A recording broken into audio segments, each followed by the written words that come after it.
ในลักษณะนั้นว่าความเสื่อมแห่งญาติมิตรสหายบ่หลาย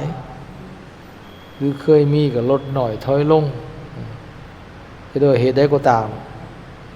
พระพุทธเจ้าว่าอันนั้นเป็นเรื่องเล็กน้อยแต่ความเสื่อมปัญญาแห่งปัญญาเนี่ยเป็นเรื่องชั่วร้ายหรือว่าร้ายแห้งกว่าไหน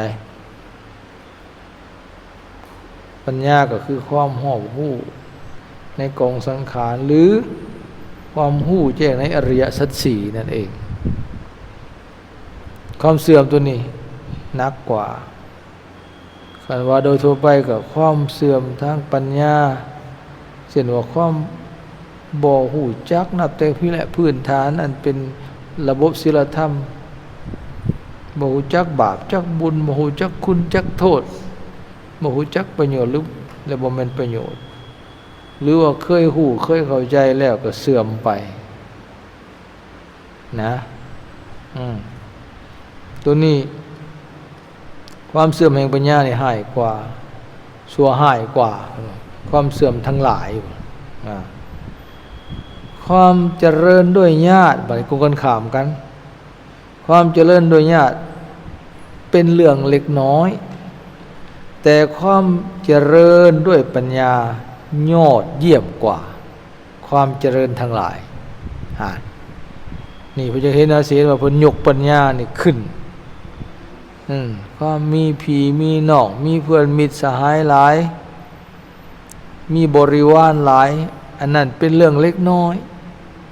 แต่ความเจริญแห่งปัญญายอดเยี่ยมกว่าเลิศกว่าประเสริฐกว่าเห็นบ่โดยเฉพาะปัญญาทางธรรมเพราะว่าปัญญาทางธรรมหรือว่าความรู้แจ้งในอริยสัจน่ะมันจะเป็นไปเพื่อความดับทุกข์ญาติพี่น้องหลายปานใดก็บ่สามารถที่จะทำให้เราถึงความดับทุกข์ได้บ่ถึงมรรคผลนิพพานได้เพราะถึงที่สุดการทำที่สุดแห่งทุกข์ก็ต้องเป็นเรื่องเฉพาะตนแม่นบ่ถึงมีญาติหลายปานใดคันบ่ประพฤติปฏิบัติตามหลักธรรมคำสอนของพระศาสดาหรือบ่เจริญในอริยมรรคก็บ่สามารถที่จะดับทุกข์ได้ก็คือคนในโลกคู่มือนี่แหละหรือว่าพี่น้องเบิดบ้านเบิดเมืองหลายอยู่สิเว้าแล้วความเป็นญาติกันนั้นมีแม่นเบิดแหละในโลกนะที่เฮาเกิดมาร่วมกันเป็นว่าบ่มีผู้ใดบ่เป็นญาติกันเพราะว่าวัฏสงสารน่ะมันเฮาเกิดเวียนว่ายตายเกิดมันนับชาติบ่ถ้วนแต่ความเจริญโดยญาติโดยพี่น้องเพื่อนมิตรหลายน่ะเป็นเรื่องเล็กน้อยความเจริญแห่งปัญญายอดเยี่ยมกว่าความเจริญทั้งหลายอีกเด้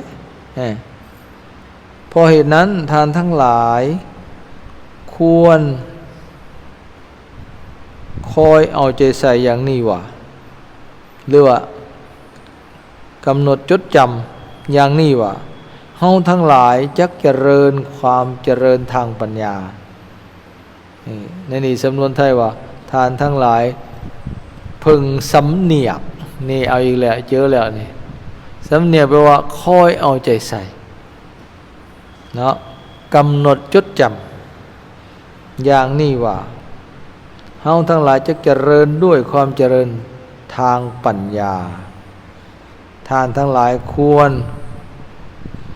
คอยเอาใจใส่อย่างนี้แลเห็นบ่หรือให้กำหนดจดจำอย่างนี้แหละ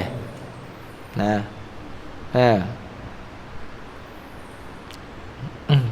สำเนียกแปลว่าฟังคอยเอาใจใส่กำหนดจดจำเพิ่นแปลนั่นนี่มันก็เข้าใจง่ายเนาะภาษาเพิ่นว่าสำเนียกเขาเจ้าอาสิฮู้ภาษาไทยแต่เพิ่นคันเฮาบ่แปลอีกทีนึงเพิ่นว่าไทยแปลไทยอย่างแจ้งออกมาว่าฟังคอยเอาใจใส่กำหนดจดจำแต่สั่นให้เอาใจใส่หรือว่าให้ กำหนดจดจำอย่างนี้ว่าความมีปัญญาและประเสริฐกว่ายอดเยี่ยมกว่าความเจริญทั้งปวงเนาะเพราะว่าถึงที่สุดผู้มีปัญญาคนจะบริสุทธิ์ได้ด้วยปัญญานี่เห็นบ่ปัญญายะบริสุทธิ์สติคนจะบริสุทธิ์ได้ด้วยปัญญาเพิ่นบ่ได้บริสุทธิ์ด้วยศีลอย่างเดียวหรือบริสุทธิ์ด้วยสมาธิอย่างเดียวบ่แต่อันนั้นก็เป็นเครื่องช่วยนะมีศีลมีสมาธิแต่บัดสิเผด็จการกิเลสหรือต้องบริสุทธิ์ได้ด้วยปัญญากันบ่ฮู้บ่เข้าใจโดยแจ่มแจ้งโดยเฉพาะในหลักธรรมคำสอนพระศาสดา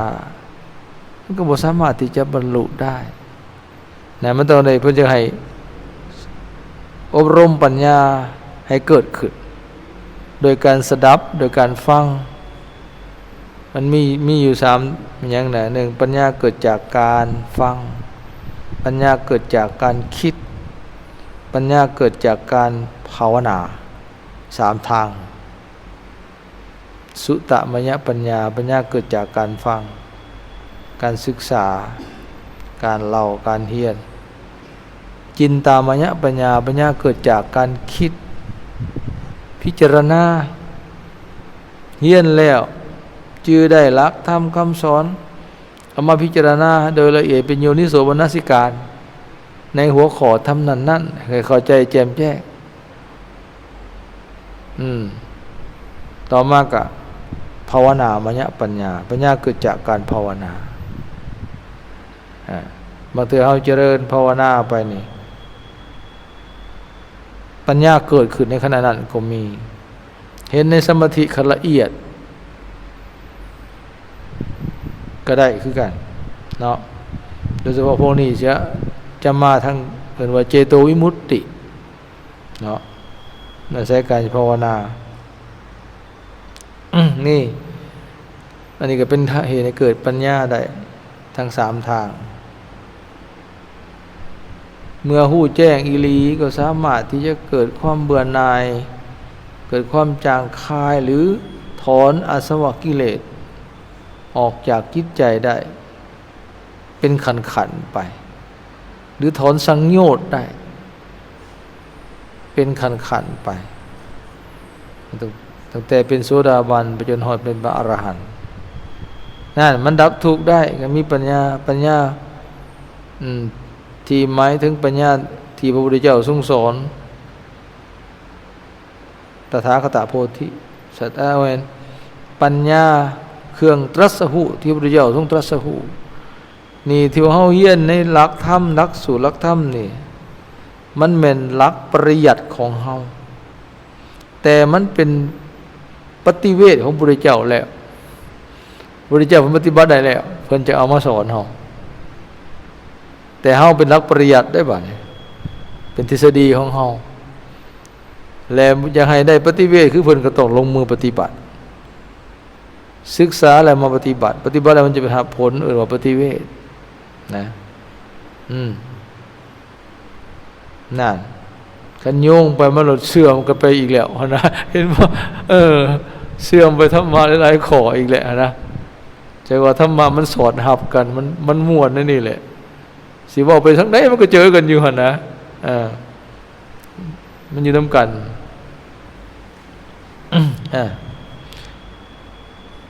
นี่เป็นจังว่าเอาเบิ่งต่อฟังต่อไปอีกมีอยู่ความเสื่อมโภคทรัพย์เป็นความเสื่อมเล็กน้อยเห็นบ่ความเสื่อมแห่งทรัพย์สินเขาของเงินคำน่ะเป็นความเสื่อมเล็กน้อยทีนี้เฮาเสียทรัพย์เสียสินเฮาก็ร้องไห้พายน้ำตาเสียอกเสียใจแม่นบ่เสียเงินเสียคำถูกลักถูกปุ่นหรือว่าถูกต้มถูกตุนก็โอ้ยสิเป็นสิตายเนี่ยพระพุทธเจ้าว่าเป็นเรื่องเล็กน้อยเด้สิเสียด้วยก็เฮ็ดตกเหียเสียหายไฟไหม้น้ำท่วมถูกโจรลักโจรปุ้นยังไปก็ตามพระพุทธเจ้าว่าเป็นของเล็กน้อยแ แต่ความเสื่อมแห่งปัญญาชั่วหายกว่านะใหญ่หลวงกว่าเป็นเรื่องใหญ่เลยคันปัญญาเสื่อมว่าซะนะให้ชั่วหายกว่าความเสื่อมทั้งหลายนะความเสื่อมแห่งปัญญาอันนี้แหละที่เฮาอีกอันนึงก็ขอโยงไปอีกแล้วนึงว่าตัวอย่างเฮาไปเฮ็ดแนวงมงายประกอบดิรัจฉานวิชาต่างๆอันนั้นความเสื่อมแห่งปัญญาเด้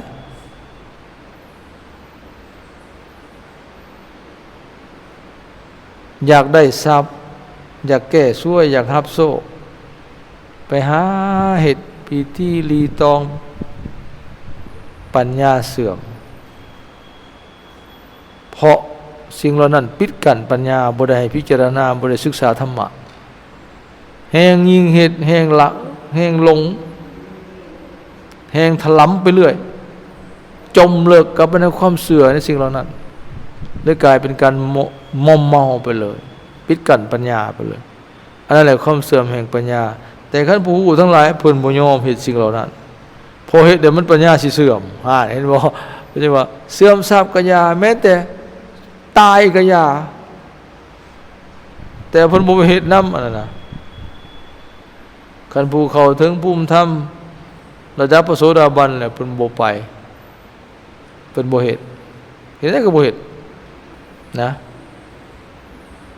นั่นเพราะว่าปัญญาเพิ่นบ่เสื่อมแล้วเข้าใจบ่กันเฮ็ดมันก็ถอยหลังติล่ะได้บ่กันไปแสวงหา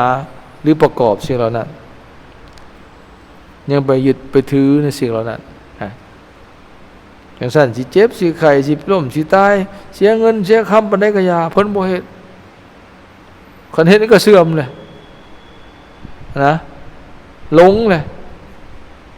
กลับหลังตกต่ำเลยเพิ่นบ่เฮ็ดเห็นบ่เพิ่นบ่ไปนั่นก็แม่นคือกันบัดนี้ข้อต่อไปความเจริญด้วยโภคทรัพย์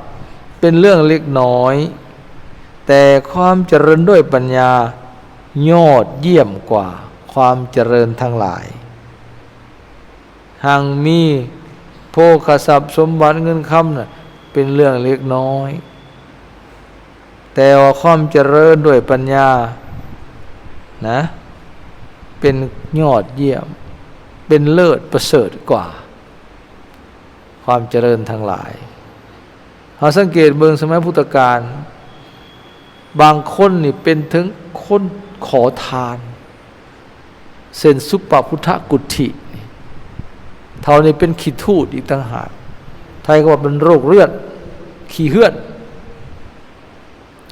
ตัวนี้บ่แม่นขี้เหื่อนธรรมดาไอ้ขี้ทูดเฮาขี้ทูดกุฏถังเพราะว่ามันเขาว่ากุฏฐิเนี่ยแปลว่าขี้เหื่อนแปลว่าขี้ทูดเห็นบ่ในเวลาเพิ่นสูตร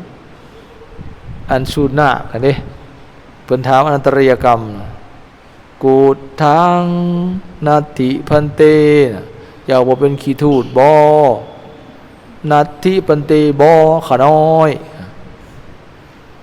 ขี้กากยังบ่ได้บวชได้ไม่ออกโซบ่เป็นขี้กากเป็นบ้าหมูนี่บ่ได้เด้บวชบ่ได้เด้ถึงสั้นเป็นก็ให้ปัวก่อน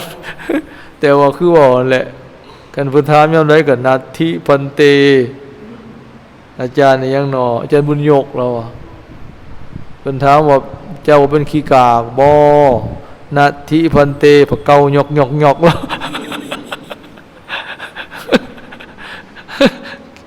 เดี๋ยวนี้แฮงคักเจ้าเป็นผู้ชายบ่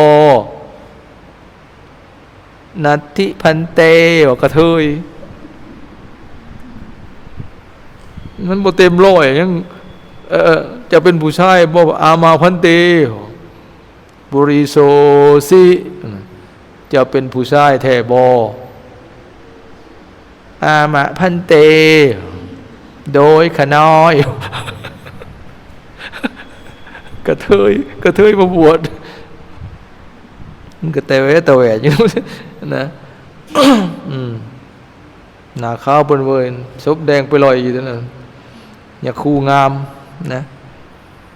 อันนั้นน่ะเห็นบ่อ้าวบัดนี้เพิ่นจะว่าความเจริญปัญญายอดเยี่ยมกว่าความเจริญทั้งหลายเพราะเหตุนั้นท่านทั้งหลายควรกำหนดจดจำอย่างนี้ว่าเฮาทั้งหลายจักเจริญด้วยปัญญา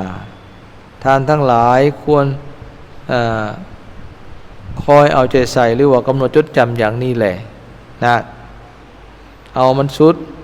ความเสื่อมยศบัดนี้ยศคือความเป็นใหญ่อย่าเล่นเนาะอย่าเล่นอย่าเล่นอย่าเล่นอย่าเฮ็ดอยู่ในบาปได้เนี่ยน้องแมวสิหัวสิหางอย่าเฮ็ดนั่งดีๆตั้งใจฟังไปนะความเสื่อมปัญญาเป็นความเสื่อมเล็กน้อยดอกหรือว่าเป็นความเสื่อมยศเป็นความเสื่อมเล็กน้อยแต่ความเสื่อมปัญญาสัวหายกว่าความเสื่อมทั้งหลายนะเสื่อมยศคือความเป็นใหญ่ได้รับแต่งตั้งเลื่อนขั้นเลื่อนตำแหน่งเป็นเจ้าเป็นนายเป็นนายพลนายพันเป็นนายกสิล่ะมีอำนาจมีตำแหน่งสูงขึ้นอันนั้นว่าได้ยศเอิ้นว่าอิสริยยศเกียรติยศนะความเป็นใหญ่แบบนั้นเป็นว่าอันนั้นเป็นเรื่องเล็กน้อยแต่ความเสื่อมแห่งปัญญาเป็นเรื่องชั่วร้ายกว่าความเสื่อมทั้งหลายกัลยาณมิตรตาที่วรรคที่8จบเดี๋ยวจื่อไว้มันยังมีความเสื่อมแห่งทรัพย์ความเสื่อมแห่งมิตรเห็นบ่ความเสื่อมแม่นอะไรเนาะความเสื่อมแห่งญาติความเสื่อมญาติความเสื่อมทรัพย์ความเสื่อมยศความเสื่อม3อย่างนี่ก็เป็นความเสื่อมเล็กน้อยความเจริญคือกันความเจริญด้วยญาติเจริญด้วยทรัพย์เจริญด้วยยศอันนั้นเป็นความเจริญเล็กน้อยแต่ความเจริญปัญญายิ่งใหญ่กว่าประเสริฐเลิศกว่านั่นไหนปัญญาคือความรู้ความเข้าใจแจ่มแจ้งโดยเฉพาะในอริยสัจสี่นี่คือเห็นทุกข์เห็นให้เกิดทุกข์เห็นความดับบ่เหลือแห่งทุกข์เห็นข้อปฏิบัติถึงความดับบ่เหลือแห่งทุกข์อันนี้เอิ้นว่าปัญญาขันสูงเป็นไปเพื่อความดับทุกข์แต่ขั้นปัญญาโดยพื้นฐานโดยศีลธรรมก็คือว่าแหละรู้จักบาปบุญคุณโทษประโยชน์บ่แม่นประโยชน์นี่แหละนี่ก็เป็นปัญญา ขันพื้นฐานได้เอาเท่านี้ก็ได้มื้อนี้เนาะสมควรแก่เวลาให้คอยศึกษาไปธรรมะเป็นผู้หนึ่งเป็นว่าครบสัตบุรุษครบผู้ฮู้ผู้เพิ่นฮู้อัดหูธรรมบ่ว่าสิเป็นบรรพชิตหรือเป็นฆราวาสโดยกันก็ตามเขาไปหาเขาไปนั่งใกล้ต่อมากะธรรมสวนะฟังธรรมของฐานศึกษาธรรมนำฐานค้นคว้าศึกษาสอบถามต่อมากะโยนิโสมนสิการะเมื่อศึกษาสอบถามทรงจำได้แล้วนำมาใครควรพิจารณาโดยละเอียดในธรรมนั้นๆให้เกิดความรู้ความเข้าใจอย่างแจ่มแจ้งข้อสุดท้ายก็ธรรมานุธรรมปฏิ ปฏิบัติธรรมสมควรแก่ธรรมที่พิจารณาเห็นแล้ว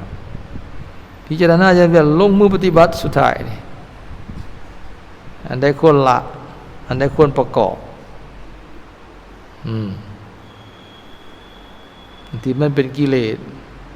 เป็นนิวรณธรรมละเป็นสังโยชน์ละคำว่าเรื่องในการบรรลุธรรมก็คือการละสังโยชน์พยายามละให้มันได้นะแต่ว่าโดยสื่อร่วมเราว่ากิเลสไม่ว่าหลายอย่างแต่เขาเฉพาะเจาะจงคุณธรรมของพระอริยะ นั่นต้องเป็นสังโยชน์ต้องถอนสังโยชน์เครื่องผูกมัดซัดให้ขาดไปมันจะสิทธิก้าวไปสู่ความเป็นพระอริยะนะ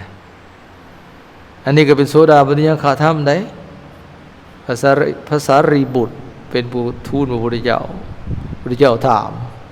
นะ1การครบสัตตบุรุษ2การฟังธรรม3การพิจารณาธรรมโดยละเอียด4การปฏิบัติธรรมสมควรแก่ธรรมอันนี้ก็เป็นโสดาปัตติยังขาธรรมนะเห็นบ่มันตะกี้ยะทานเราจะเป็นจัวหน่อยเป็นว่าวุฒิก็แม่นทำ4อย่างทำเป็นเครื่องเจริญมีอีกสื่อหนึ่งนะวัตถิธรรมก็แม่นอ่านเพิ่นว่าบ่ได้ว่าโสดาปัตติยังคะอยู่ในหันนะอยู่ในอันธรรมบรรยายนะเพิ่นว่าวัดวุฒิธรรมทำเป็นเครื่องเจริญเท่านั้นบัดไปเบิ่งในพระไตรปิฎกมีสื่ออีกหนึ่งว่าโสดาปัตติยังคะโอ้แต่ว่าดีว่ามันเล่าได้แล้วถึงแต่เป็นเน้นนะมันจื่อมาถ้าวันนี้มาไปอ่านในพระไตรปิฎกเห็นคำอธิบายเพิ่มเติมก็เลยเฮ็ดให้เข้าใจตื่มอีกนะก็ว่ามันทราบซึ้งโอ้บ่แม่นธรรมธรรมดาเด้ตัวนี้นะมันเป็นได้นั่นพระสารีบุตรกราบทูลพระเจ้าถึกแล้วสารีบุตรนะมันเป็นธรรมดานะมันเป็นเหตุปัจจัยแก่กันและกันการคบสัตบุรุษนี่การเข้าไปนั่งใกล้เพื่อฟังธรรมเงียงสวดลงฟังธรรมศึกษาธรรมน้ำเพิ่นน่ะมาต่อมาหันแล้วก็นำเอาธรรมที่ศึกษาเราเฮียนชงจำได้มาพิจารณาโดยละเอียด เข้าใจแล้วแจ่มแจ้งแล้วลงมาปฏิบัติบัดนะคันมีแต่พิจารณาแจ่มแจ้งแต่บ่ปฏิบัติก็บ่ได้ก็ถือว่าเป็นผู้ฮู้ซื่อๆแต่ยังบ่ทันเข้าถึงยังบ่เป็นผู้มีธรรมคันบ่ปฏิบัติได้แต่ทฤษฎี นะมันต้องครบองค์ประกอบมันจึงสมบูรณ์แบบหรือสิบรรลุได้นะเนี่ยเพิ่นเรียกว่าเพิ่นเว้าลักมาไว้มันครบถ้วนแต่ธรรมทั้งหลายก็เป็นเหตุปัจจัยแก่กันและกันเมื่อมีสิ่งนี้จึงมีเอาเหตุมันก็ได้ขอเนี่ยมันก็ต่อไปขอนั่นนะแต่พื้นที่พื้นตัดไว้สอนไว้มันครบแต่เขาก็ต้องเฮ็ดให้ครบมันยังจะได้ผลเต็มที่สมบูรณ์แบบธรรมะนั้นธรรมะมันเป็นเหตุปัจจัยแก่กันและกันเหมือนตองโศกเกาะเกี่ยวกันได้เพิ่นจังตัดไว้เป็นหมวดเป็นหมู่น่ะมันอาศัยกันบ่แม่นว่าเฮ็ดข้อเดียวเลยถ้าเพิ่นว่า3ข้อก็ต้องปฏิบัติให้ครบมันจึงสมบูรณ์แบบคันขาอันใดอันหนึ่งมันก็บ่สมบูรณ์ผลมันบ่ได้เต็มที่นะอาตมาอุปมาทำ3ข้อเหมือนเคียง3ขาก้อนเสา3อันสิรองรับหม้อเฮาไปข้างไว้บ่ให้งวยบ่ให้ขวำแม่นบ่ ธรรมะที่มี3ข้อคือกันเคียง3ขาคันไปหักขาหนึ่งตั้งหมอได้บ่ บ่มั่นคงเลยเนาะนะคันทำ4ข้อเหมือนเฮือน4เสาเตียง4ขาโต๊ะตั้ง4ขาอันนี้คันหักขาหนึ่งหรือขาหนึ่งบ่แน่นนะเซ่ซั่นก็ตั้งของบ่อย่างมั่นคงละสิไปนั่งไปหยังก็อย่ามันล่มแหละหรือไปขาดไปอีหลีก็ยากคือกันนะธรรมะที่เป็นหมวด4ปฏิบัติให้ครบ4อย่างดีคันขาดข้อหนึ่งก็บ่ดีเอายกตัวอย่างศีล5ซะเอาเนี่ยมันจือง่ายเนาะแม่ย่าในหาข้อไปขาดสักข้อหนึ่งสิครบบ่ศีล5แนวใดก็บ่ครบเพราะมันขาดเนี่ยคือนิ้วมือเขาหานิ้วนี่นะเห็นบ่ไปขาดนิ้วหนึ่งนิ้วข่อยยังครบอยู่เพราะว่าเอ้าครบไปได้มันขาดไปแล้วข้อหนึ่งนับจะได้มันก็บ่ฮอดเดี๋ยวมันขาดบ่สมบูรณ์แล้วทำการทำงานยังก็เป็นอันคัดๆแหละเพราะว่ามันขาดน่ะบ่คล่องบ่แคล่วแล้วว่าซะขาดไป2อันนี่แฮงยากขึ้นนั่นเห็นบ่ธรรมะก็คือกันนะมันอาศัยซึ่งกันและกันเป็นเหตุเป็นปัจจัยเกื้อกูลหรือเหตุให้ธรรมะให้รับปฏิบัติหรือว่าการประพฤติของเฮานั้นสมบูรณ์แบบนะครับผลเต็มที่เต็มหมักเต็มเม็ดเต็มหน่วยก็ว่าภาษานี่ก็นะขาดบ่ได้ศรัทธาศีลจาคะปัญญานะอันนี้สัมปรายกถาประโยชน์หรือทำให้สมปรารถนาก็ต้องให้ครบ4เห็นเนาะบ่แม่นมีศรัทธามีศีลมีปัญญาจาคะบ่มีแน่ขาดไปแล้วมีศรัทธาบ่มีศีลมีจาคะมีปัญญาศีลบ่มีด่างพร้อยแล้วน่ะเห็นบ่มีจุดอ่อนแล้วซะน่ะมีศรัทธามีศีลมีจาคะบ่มีปัญญาแห้งแล้วใหญ่เลยบัดนี้เห็นบ่น่ะเสื่อมได้หั่นน่ะเสื่อมอย่างใหญ่เด้น่ะมีศรัทธามีศีลมีจาคะเจริญอยู่ในธรรม3ข้อแต่ว่าปัญญาบ่มีนะบ่สมบูรณ์แล้วบ่สมบูรณ์แล้วไหนเห็นบ่มันต้องครบถ้วนเพราะมันอาศัยกัน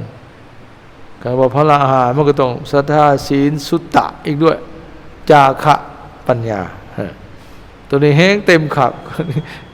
เป็นผู้ศึกษาหลายสุตตะนะเป็นพหูสูตรอย่างนี้ได้ฟังหลายอันนี้ก็เป็นคุณธรรมพระโสดาบันเหมือนกันไหนกันมีพละหาอย่างศรัทธาพละศีลพละสุตตะพละจาคะพละปัญญาพละเห็นบอกก็นอนอยู่ในโพธิปักขิยธรรมไม่ธรรมดาเลยเอาสมควรแก่เวลาขอยุติเพียงเท่านี้ในท้ายที่สุดนี้ขออำนาจคุณพระตรัสไตรบุญกุศลใดที่เฮาได้สังสมอารมณ์ไหว้จงมาเป็นที่จังที่พึ่งสุขอยู่ส่งเสริมให้เฮาทั้งหลายจงเป็นผู้เจริญงอกงามไพบูรย์พูนสุขในชีวิตของตนเจริญในอริยธรรมของพระศาสดาให้ยิ่งขึ้นไปจนตราบเท่าถึงความพ้นทุกข์ทำให้แจ้งซึ่งพระนิพพานพุนเถิด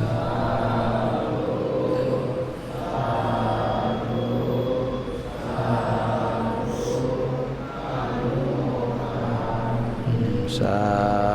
ธุ